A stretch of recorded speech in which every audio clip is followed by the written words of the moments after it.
Quero saudar a igreja com a graça do Senhor Jesus e agradecer ao reverendo Renato e à liderança da igreja por esse convite tão honroso. Agradecer a Deus também pela oportunidade de estar aqui novamente com os irmãos, revendo amigos. Vamos lá, abra sua Bíblia nesse texto, Romanos, capítulo 1, 16 e 17. Hoje eu quero relembrar com os irmãos as bases da reforma protestante. Falei, pastor, mas é aniversário da igreja. Mas esse ano nós comemoramos os 500 anos da reforma protestante. E uma coisa tem tudo a ver com outra. Por uma simples razão, queridos. Às vezes nós saímos aqui no centro da cidade, vamos numa livraria, compramos uma Bíblia, saímos com a Bíblia na mão, na língua portuguesa. Às vezes nós abrimos a igreja aqui abertamente para qualquer pessoa entrar e adorar a Deus. Você pode fazer planejamento de abrir novas igrejas. Você pode estudar a sua Bíblia na sua casa. E às vezes nós somos uma geração de crentes que esquecemos o que aconteceu para a gente chegar a esse ponto. Como que a história fez com que nós pudéssemos ter esse privilégio, e é um privilégio que nós temos, de ter a nossa Bíblia. Eu me lembro de um vídeo que vi no Facebook há uns dias atrás, de uns irmãos, não me falha a memória, na China, um desses países fechados ao Evangelho, e eles receberam um carregamento de Bíblia na língua deles, e aqueles irmãos pegavam a Bíblia e abraçavam a Bíblia e choravam, porque eles tinham a Bíblia na língua deles. E às vezes nós desprezamos isso. Às vezes nós esquecemos que isso é bênção. É por isso que quero relembrar desse legado que a reforma protestante nos deu, mas principalmente, irmãos, fazer uma comparação entre o que aconteceu nos dias da reforma e a necessária preocupação que nós temos que ter hoje, a fim de zelarmos da nossa fé. E aqui falo aos pastores, presbíteros, como líderes da igreja, mas falo também a todos os irmãos, no que diz respeito à sua fé pessoal, ao seu conhecimento bíblico, à sua prática da palavra de Deus. Vamos ler então, Romanos capítulo 1, versículo 16 e 17. Vamos lá, Romanos capítulo 1, versículo 16 e versículo 17. Vamos ler juntos a uma só voz. Romanos capítulo 1, versículo 16 e versículo 17. Se você puder ficar em pé, fique agora para que possamos ler a palavra de Deus com toda a disposição da nossa alma. Vamos lá, leia comigo. Pois não me envergonho do Evangelho,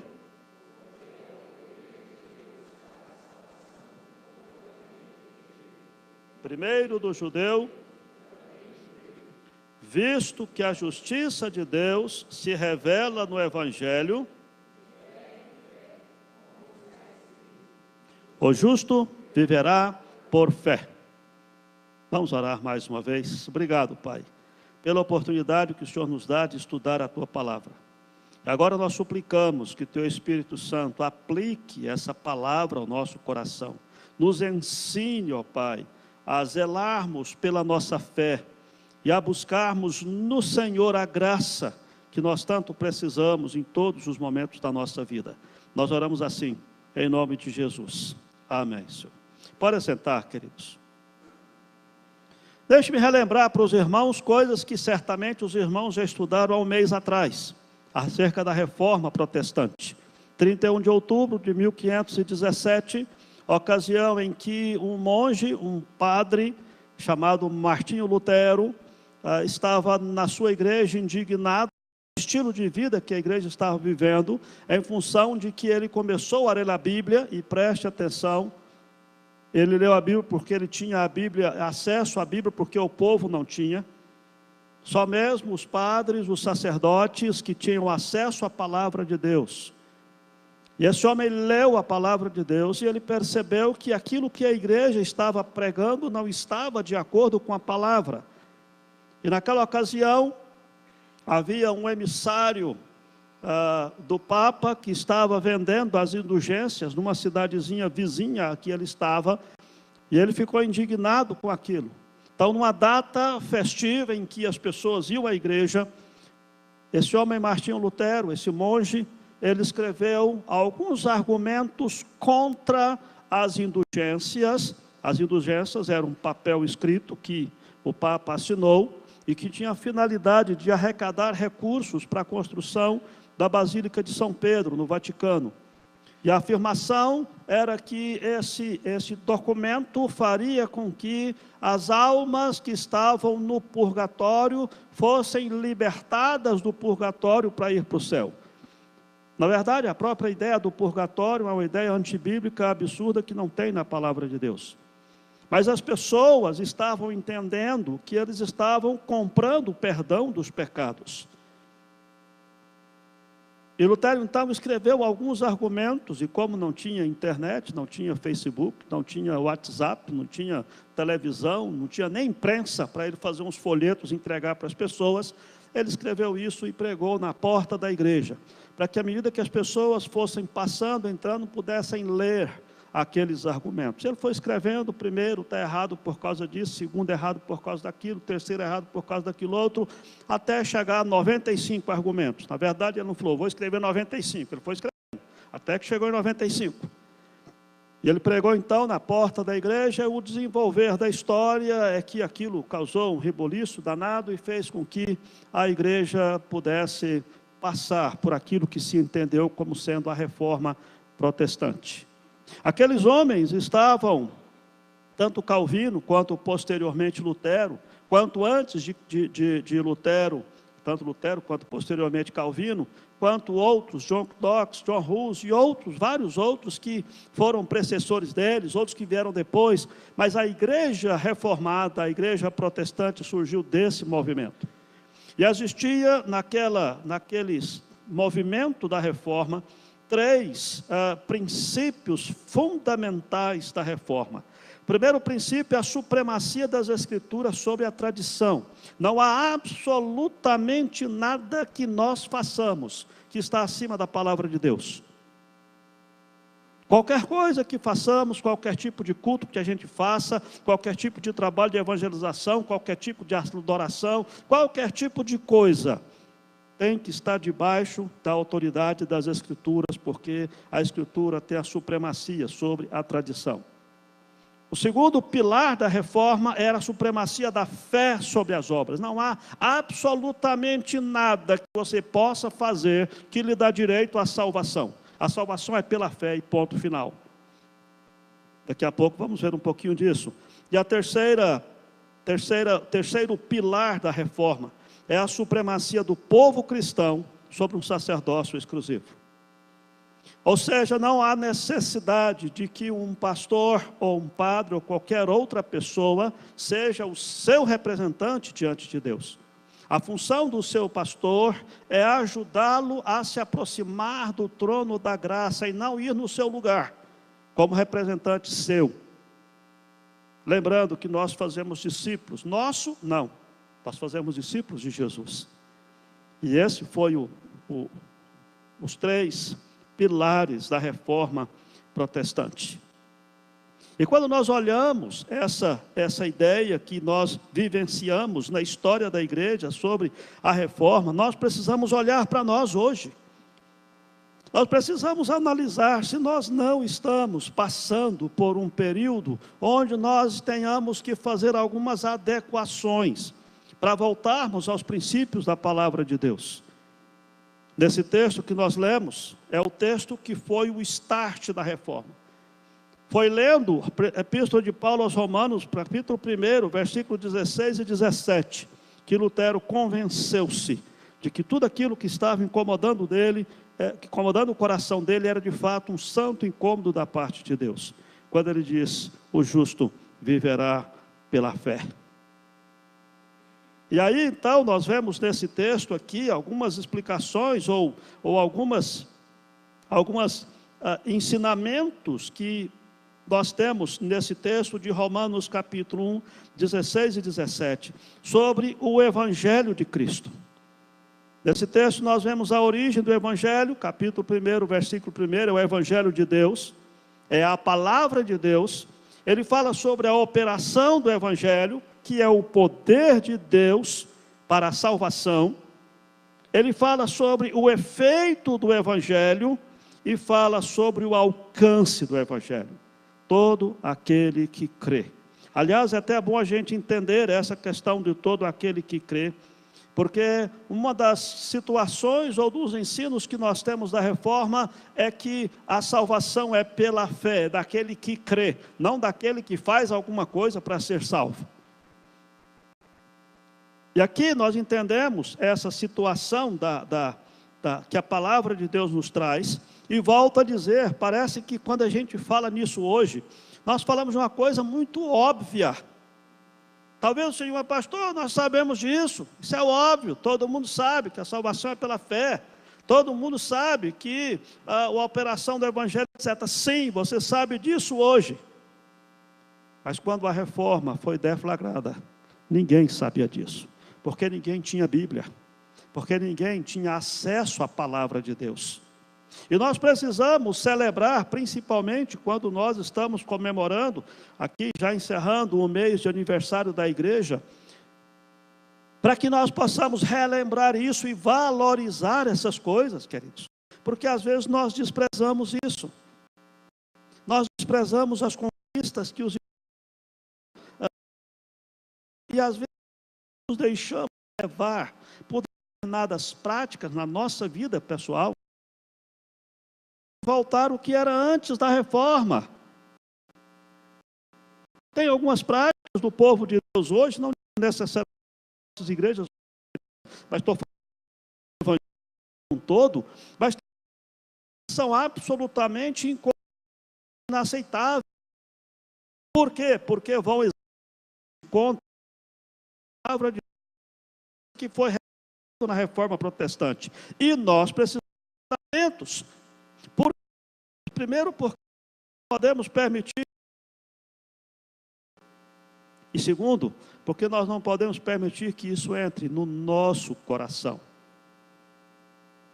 Tanta coisa que a gente vê, pregadores que falam completamente diferente daquilo que o seu pastor prega aqui no púlpito, e que você tem que ter o discernimento para entender, para compreender, a fim de que você possa, de fato, ser um crente que obedece à palavra de Deus.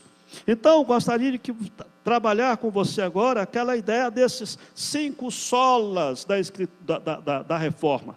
O sola Escritura, o solus Christus, sola gratia, sola fide e deo gloria. Mas eu queria pensar com você a necessidade dessa afirmação naquela época da reforma e a necessidade de uma reafirmação hoje, no contexto que nós vivemos atualmente. Vamos lá então, por uma dessas 5 máximas da reforma protestante. A primeira máxima da reforma é o sola Escritura. Somente a Escritura. O ponto de discórdia entre os reformadores e a igreja, na época, a igreja católica, era contra o ensino de que a autoridade da Escritura dependia do testemunho da igreja. Ou seja, você sabia que a Bíblia é a palavra de Deus, porque a igreja dizia que era. Os reformadores vieram dizendo, não, está errado, não é assim. A Bíblia, ela que valida a igreja.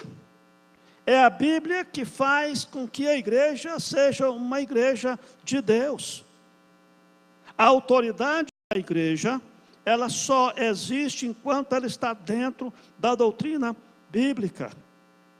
A Bíblia sozinha é suficiente para a salvação de qualquer pessoa. A Bíblia não depende da igreja para ser Bíblia. Por quê? Porque exatamente como naquela época o povo não tinha Bíblia, a igreja falava que aquele texto era uma Bíblia e pronto, era a palavra de Deus e todo mundo tinha que aceitar, ninguém podia conferir. E os reformadores vieram dizer exatamente o contrário. Por isso que uma das preocupações dos reformadores foi de traduzir a Bíblia na linguagem do povo, para que cada crente, no caso deles lá da Alemanha, e depois em todos os outros países, para que cada crente pudesse ter o exemplar da palavra de Deus na sua língua materna. Por quê, queridos? Porque tudo aquilo que for pregado aqui nesse púlpito, pode ser pregado pelo pastor Neiro, pelo pastor Saulo, pelo pastor Felipe, pelo pastor Renato, não importa. Tem que estar de acordo com a Bíblia. E você precisa estudar a Bíblia em casa. Você precisa analisar. Se você não entendeu, de repente você pode chegar depois e falar, pastor Saulo, vem cá, tem um outro texto aqui que está dizendo negócio, será que não... Como é que entende isso aqui à luz do que o senhor pregou? Ou seja, a palavra é que dá autoridade ao pregador, à igreja, e não o contrário. Hoje nós precisamos disso, queridos, por causa de uma série de características que nós temos aqui no nosso Brasilzão. Primeiro, o pragmatismo. O que é pragmatismo? É aquela ideia de que se está dando certo é porque está certo. Vamos fazer algumas coisas aqui. Se a igreja encher é porque está certo. E isso não é bom, porque o critério daquilo que é certo ou não é o critério da palavra, não é o que dá certo. Na sua vida de igual forma. Você precisa tomar cuidado com o pragmatismo. Você diz, pastor, estou fazendo umas coisas, não está certo, mas está dando certo, estou indo bem, né? Mas o que você faz é validado pela palavra? Se eu e você aceitarmos aqui, sei lá, uma ilustração absurda, se eu e você acertássemos um plano para assaltar um banco, e a gente assaltar o banco e ter dado certo, isso não é certo, independente de ter dado certo. Isso é pragmatismo. Você precisa olhar na palavra de Deus se a sua fé é sadia, de acordo com os preceitos da palavra, e a igreja como um todo. Outra coisa que nós precisamos voltar à Escritura é o uso fracionado das Escrituras. Eu acho interessante, eu ouvi certa vez uma reportagem na CBN, onde o camarada estava falando dos jovens empresários do nosso país. E o camarada que estava explicando lá, ele disse o seguinte, falou, olha, hoje os jovens empresários, eles vivem com fragmentos de informação. Eles não querem mais saber de entender tudo, porque eles terceirizam o conhecimento. Saiu uma nova lei aí da previdência, né, ou da lista, o empresário já não se preocupa em entender a lei. Ele chama lá um especialista, paga para ele analisar e trazer mastigado. E eu estava pensando, parece que no que diz respeito ao evangelho,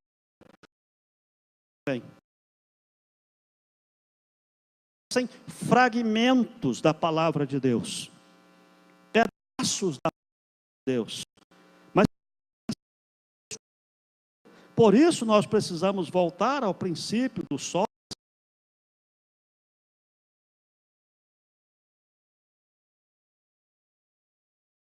Não. Aliás, não vou nem pedir para você responder, uma pergunta retórica, mas preste atenção. Se você tem, você é generoso, você tem 3 anos que você é crente, 3 anos, vou nem perguntar quantos aqui tem mais de 3 anos, que é cristão, mas se você tem 3 anos que você é crente, se você é inadmissível que você não tenha lido a Bíblia toda pelo menos uma santa vez.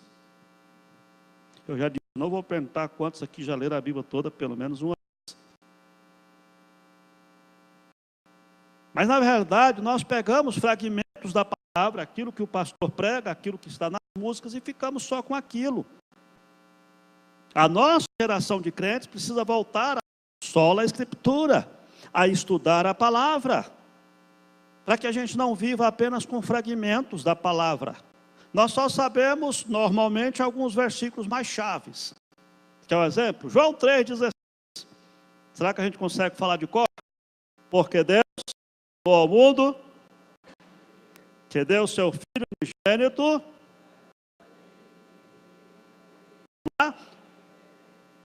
João 3,17. Não sai, né? Só sai o 16. Salmo 23, talvez você consiga falar ele todo, mas vai tropeçar também ali em alguma alma ali, né? Também, do mesmo jeito, a gente pode tropeçar ali e falar, pastor, mas qual é a relevância disso? A relevância disso é que se nós não conhecemos a palavra de Deus, dificilmente nós vamos conhecer a palavra. A palavra tem que ter interesse. Temos uma geração que estuda a Bíblia, a verdade, sola. Segundo, lembra da solos Cristo, né?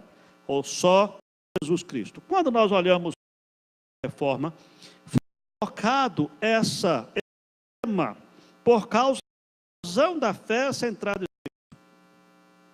Os reformadores, eles rejeitavam as doutrinas relativas ao Papa representante de Cristo.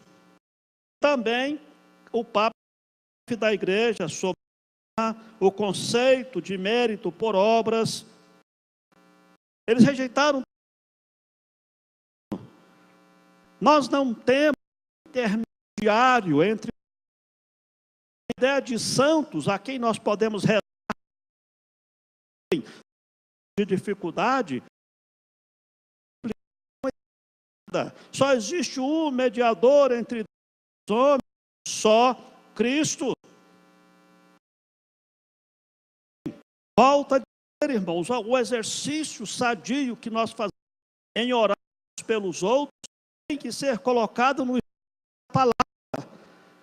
Nós não oramos, eu não oro por você e você ora por mim como representantes de Deus, mas como irmãos amados que intercedem uns pelos outros diante do trono celestial.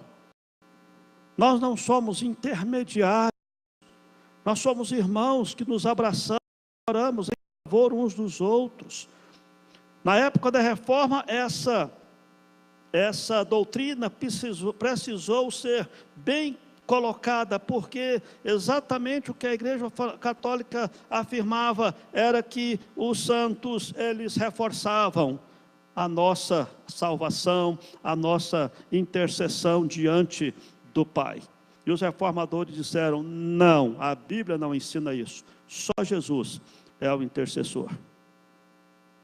Na Igreja Católica, o padre, talvez o pessoal mais da velha guarda aqui ainda se lembra disso, eu cheguei a ver isso quando, na minha adolescência, no interior, o pessoal chamava o padre de vigário. O pessoal mais velho lembra-se disso? O vigário, né? A palavra vigário quer dizer é o intermediário, você é o pecado primário que representa diante de Deus o perdão para os reformadores. Precisa de um outro vigário que não seja Jesus Cristo. Ele é que ofereceu o sacrifício vicário, o sacrifício substituto para garantir a salvação. Só Cristo. Precisamos resgatar essa doutrina. A penitência católica, isso na época, né?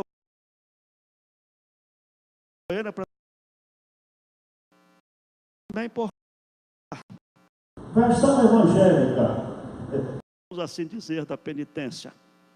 A versão evangélica do esforço humano para conquistar o favor de Deus. E nós precisamos ter cautela quanto a isso. Mesmo exercícios básicos da nossa vida cristã, como a contribuição financeira, o dízimo, tem que ser colocado do jeito certo, como resultado de um coração agradecido a Deus e que quer se consagrar a Deus, não para que Deus seja favorável, porque se a gente não fizer isso, Deus não será favorável, porque o que Jesus tinha que ter feito, Jesus fez por nós, completamente, totalmente. Terceiro princípio da reforma que nós analisamos, é o sola gratia, o só graça. Por que os reformadores colocaram esse princípio? Porque eles disseram, a igreja ensinava que as boas ajudavam na salvação. Era um esforço para a salvação. Quem participava de todos os sacramentos tinha direito à salvação. Não é isso que a Bíblia ensina. Aliás, até essa ideia, eu não sei se, volto a lembrar aqui o pessoal mais da velha guarda, né? Há pouco tempo atrás a gente ainda ouviu alguma coisa assim, de que a criança tinha que ser batizada para não morrer pagã. Não sei se alguém se lembra disso, né? Mas eu já vi esses termos, né? Daquelas famílias mais tradicionais, antigas, não, mas tem que batizar a criança, não vai morrer pagã. A ideia que está por trás disso é de que o batismo da igreja garante a salvação da criança. Ela não é mais pagã, ela é cristã. Certamente que a doutrina do batismo que nós praticamos é bem diferente desse contexto. Agora, quando nós olhamos o evangelho de hoje, nós precisamos voltar de novo ao sola gratia, só a graça. Por quê, queridos? Porque um evangelho de autoestima, um evangelho da saúde, uma terra responsável, que é não. Reformadores, então, quem sabe, precisam na da igreja, essa ideia que não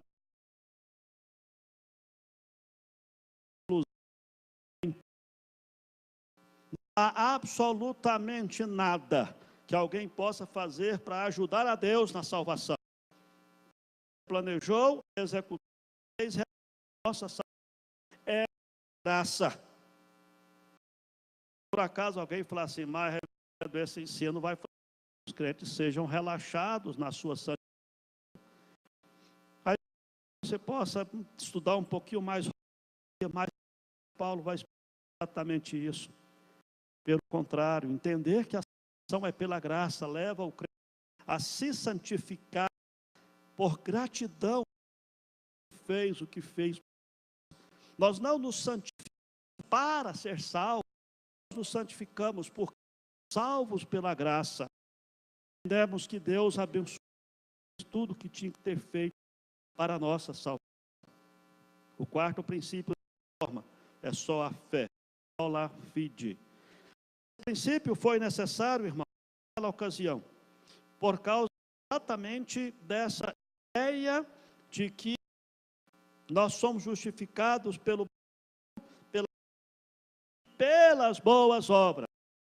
E se a gente não persevera, nós podemos perder essa justificação. A justificação é um ato em que Deus considera justos, sem dívida, vamos dizer assim.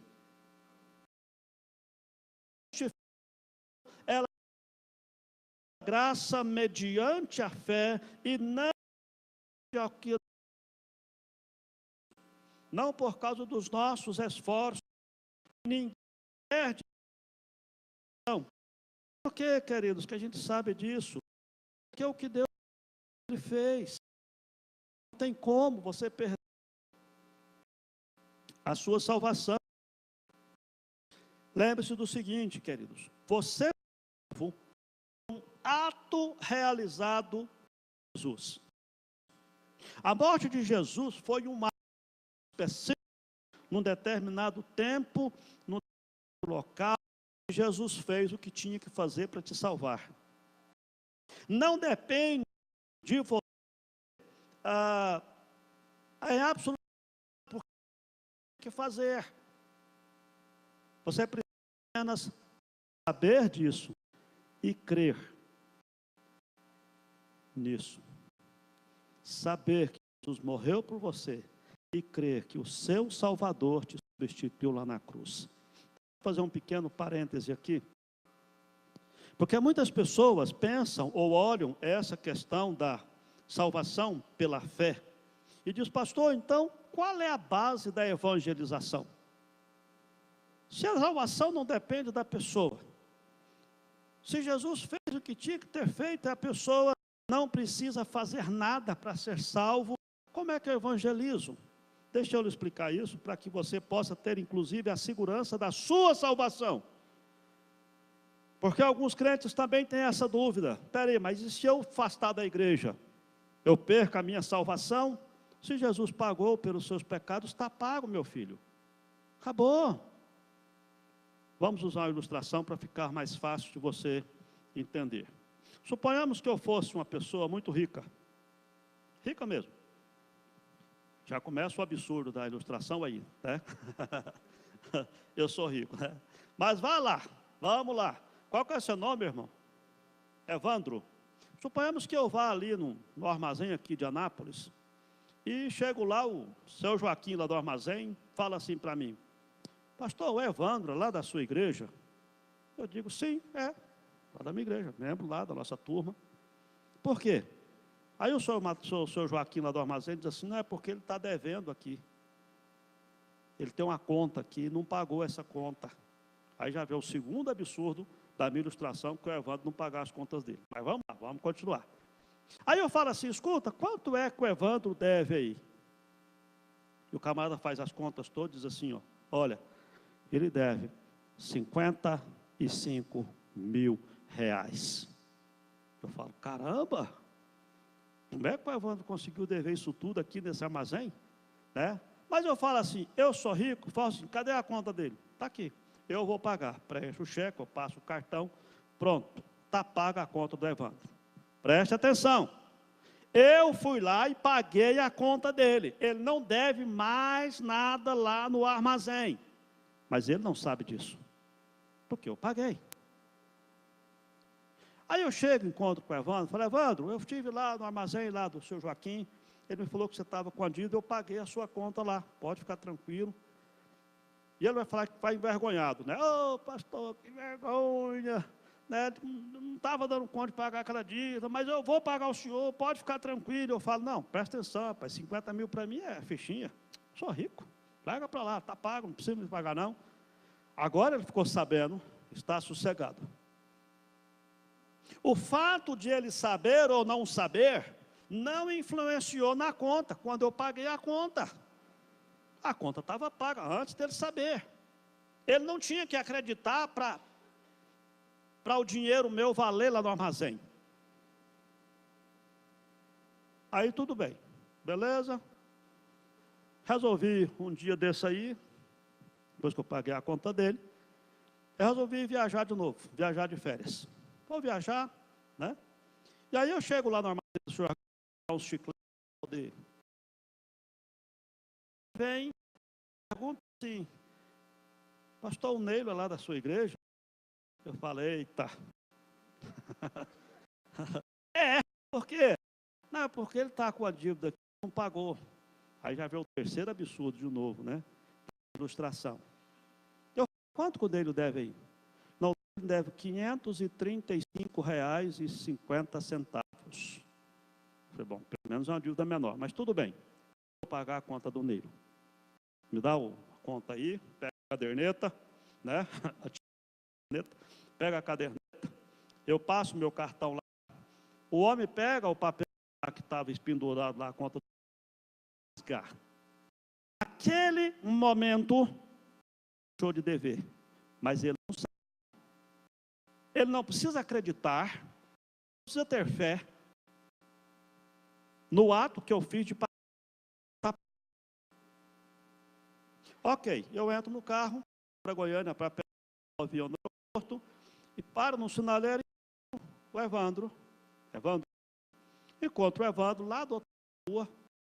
Eu falo, Evandro, bom, estou viajando, avisa lá para o irmão que eu pago a conta dele, R$535,00, aí o sinal abre, eu vou embora, e o Evandro fala, pastor, mas o pastor não falou.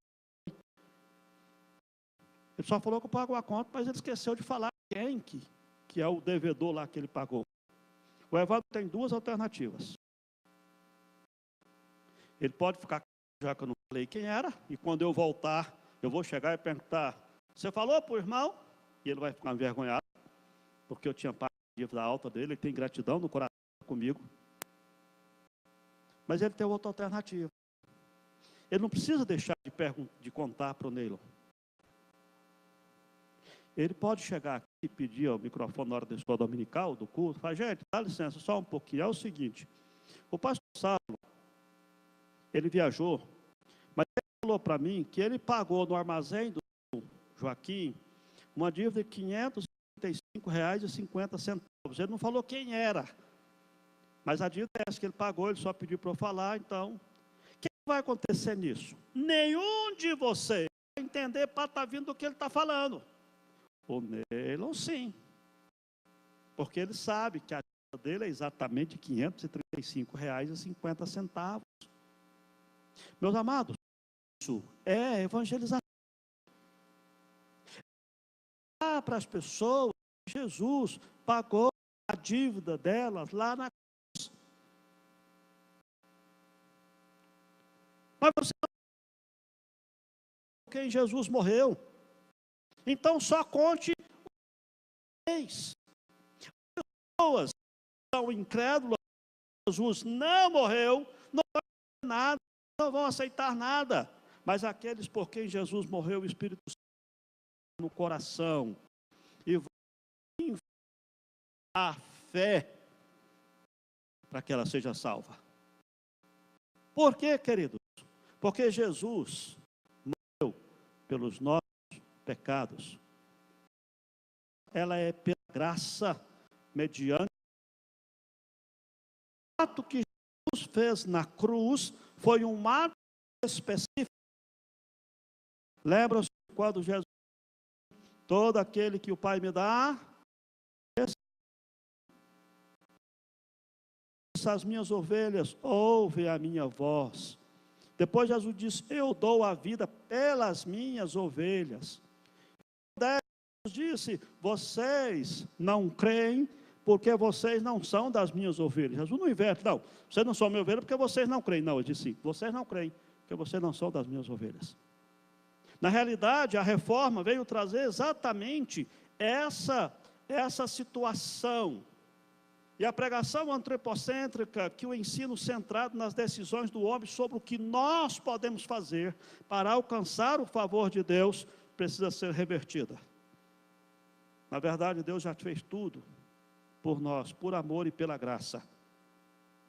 Não há nada que você possa fazer para que você consiga ganhar o favor de Deus e ser salvo. É pela graça, mediante a fé. E o último princípio da reforma vem, que é, na verdade, conclusão de tudo isso. Só a Deus, glória. Glória somente a Deus. Na época da reforma, isso foi necessário porque a igreja tomou lugar central na vida das pessoas, que veneravam santos, que colocavam a igreja como sendo a agência no reino de Deus aqui na terra, no sentido de que fora da igreja não tinha salvação de jeito nenhum. E os apóstolos e os reformadores vieram dizer, não, não é assim que os apóstolos ensinam. A igreja é serva da palavra, e não o contrário. E os reformadores, então, estiveram mostrando exatamente isso. Eles protestavam, acreditando que os seres humanos, mesmo os santos canonizados, os papas, as autoridades eclesiásticas, nada disso podia tirar de Deus a glória. A glória é só de Deus.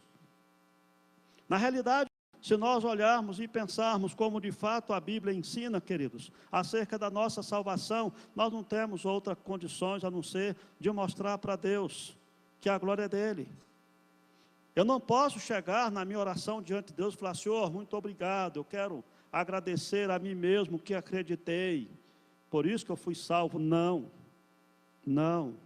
A nossa oração é, Senhor, toda honra e toda glória pertence ao Senhor.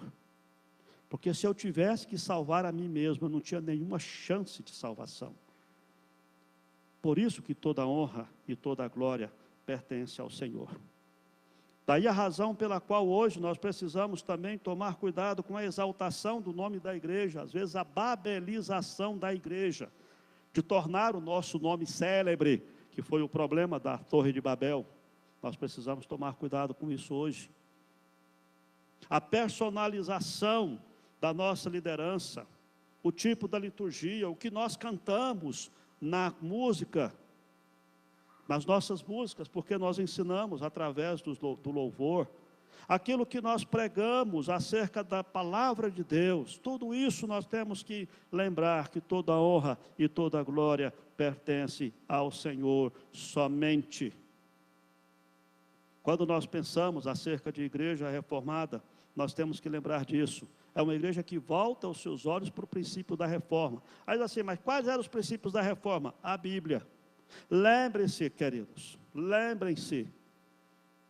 Essa igreja está completando 31 anos. Vez por outra, nós precisamos, como igreja e como cristãos, de analisar o que é que nós estamos vivenciando, o que nós estamos fazendo. Quando se fala de uma igreja reformada, não é uma igreja que olha para 1517, mas uma igreja que olha para onde os reformadores olharam, que foi para a palavra de Deus. Os princípios da reforma só são dignos para nós, só são caros para nós, porque eles são expressão da palavra de Deus. Mas é para a gente olhar para a palavra. É para a gente entender a palavra. É por isso que um dos reformadores afirmou uma coisa que é muito interessante. Ele diz essa frase em latim, que quer dizer, igreja reformada sempre se reformando. É a expressão do que Paulo diz em 2 Coríntios capítulo 13, verso 5. Examinai-vos a vós mesmos, se realmente estáis na fé. Provai-vos a vós mesmos. Aquilo que alegra o nosso coração é o fato de saber que comemorar o aniversário da igreja, nós podemos fazer isso olhando para a palavra. Eu sei, os irmãos que são mais antigos da igreja, conhecem aí a história dessa igreja, das lutas que passou e tudo mais, mas a graça de Deus sempre sustentou essa igreja. As boas notícias que a gente tem ouvido acerca da igreja presbiteriana do setor sul precisam continuar, de uma igreja firme, de uma igreja alegre, de uma igreja dinâmica, de uma igreja criativa, de uma igreja centrada na palavra. E é preciso que assim seja. Uma igreja que olha para si mesma e volta-se a sua prática para a palavra de Deus. E no que diz respeito a nós como cristãos individualmente, de igual forma, nós precisamos questionar o nosso próprio coração, examinar a nós mesmos a cada dia. Sabe por quê, irmãos? Porque os desvios que a gente possa ter na fé, eles não vêm no estalar de dedos. Às vezes nós deixamos, por exemplo, de ler a Bíblia, e o diabo não vai te fazer uma proposta aberta. Pai, para de estudar a Bíblia, rapaz, deixa disso. A Bíblia não é a palavra de Deus. Não, o diabo vem de forma sutil, dando a você um estilo de vida corrido, onde você não tem tempo de meditar na palavra. E eu me lembro de uma frase que me chamou muita atenção, de um desses grandes pregadores aí, norte-americano. E ele disse assim: o Facebook será usado no dia do juízo final como prova de que a nossa falta de oração não é por falta de tempo. Eu li aquilo e falei, caramba. Quanto tempo a gente gasta no WhatsApp? Quanto tempo a gente gasta no Facebook, nas redes sociais? E quanto tempo a gente gasta estudando a palavra? Que tipo de cristão nós seremos se nós continuarmos desse jeito? É nesse ponto, quando eu falo de que o crente reformado, ele precisa estar se reformando sempre, é que nós precisamos questionar isso. Nós precisamos dizer, não, gente, eu não posso ser um crente que só lê a Bíblia dentro da igreja. Eu preciso estudar a palavra de Deus, eu preciso gastar mais tempo com a minha Bíblia, em tempo de oração. Essa é a ideia de uma igreja reformada sempre se reformando. Uma igreja que analisa a sua prática, uma igreja que analisa o seu estilo de vida, crentes que analisam o seu estilo de vida e diz, nós precisamos corrigir algumas questõezinhas, colocar uns pingos nos is. Para quê? Para que a gente não se deixe levar gradativamente pelo estilo de vida que a nossa cultura, a nossa sociedade impõe. E de repente a gente se percebeu, mas espera aí. Eu me lembro quando eu me converti, há tanto tempo atrás, quando eu fui no início da minha vida cristã, eu li a Bíblia todo dia, eu orava todo dia, eu participava de todas as atividades da igreja. O que aconteceu comigo? Porque aos poucos a gente vai deixando disso, gente. É por isso que quando a gente fala de aniversário, tanto da igreja, né, quanto o nosso próprio, e às vezes até final de ano, que é o marco histórico na nossa vida, ou seja, de começar uma nova etapa, a gente precisa usar essas situações como motivo de reflexão, de gratidão. Falar: Senhor, muito obrigado, porque até aqui o Senhor nos tem sustentado e nos tem ajudado. Renova a tua graça sobre nós, a fim de que nós renovemos o nosso compromisso de fidelidade com o Senhor, para que sejamos uma igreja que agrada o coração de Deus, para que sejamos uma geração de crentes que de fato buscam a palavra de Deus e que buscam a Deus com seriedade, crentes que testemunham da sua fé, crentes que compartilham da graça de Deus no seu dia a dia, e crentes que crescem na palavra de Deus. O desejo do meu coração, queridos, é que você possa meditar nessas palavras, que esse aniversário da igreja e esse aniversário dos 500 anos da Reforma Protestante, quem sabe possa te motivar a estudar um pouco mais da palavra de Deus, a examinar o seu próprio coração, e talvez voltar ao primeiro amor, à prática das primeiras obras, de quando Deus converteu o seu coração, aquele fervor, aquela garra, aquela determinação em crescer, em investir na sua vida. Quem sabe possa ser essa ocasião em que você saia daqui com seu coração quebrantado e preocupado com isso, e quem sabe tomando uma decisão séria, de que a partir de hoje, você vai ser mais zeloso com a sua vida espiritual, você vai ter mais empenho em buscar a presença de Deus na sua vida. Vamos orar, curva a sua fronte, vamos falar com o nosso Deus. Pai, muito obrigado pelo cuidado que o Senhor tem conosco. Nós agradecemos ao Senhor por comemorarmos os 500 anos da Reforma Protestante. Agradecemos porque tudo aquilo que nós temos hoje é resultado do esforço, do sacrifício, da abnegação de diversos irmãos no passado que perderam a própria vida para que hoje nós pudéssemos estar aqui. Obrigado porque o Senhor usou aquela geração do passado. E agora nós suplicamos que o Senhor use a nossa geração também. Quebranta o nosso coração. Ajuda-nos a ter percepção do que está acontecendo com a nossa vida espiritual. Dá-nos, ó Pai, a graça e a bênção de podermos ter um incômodo santo da parte do Teu Espírito Santo, para que a gente volte para casa dispostos a repensar algumas áreas da nossa vida espiritual, dando consagração, dando mais prioridade, buscando mais a Tua presença a cada dia, deixando de perder tempo com coisas supérfluas, a fim de que possamos consagrar-nos ao Senhor e ao estudo da Tua palavra. Nós queremos, ó Pai, glorificar ao Senhor pela Igreja Presbiteriana do Setor Sul. Colocamos a presença do Teu servo, reverendo Renato, na Tua presença, Senhor.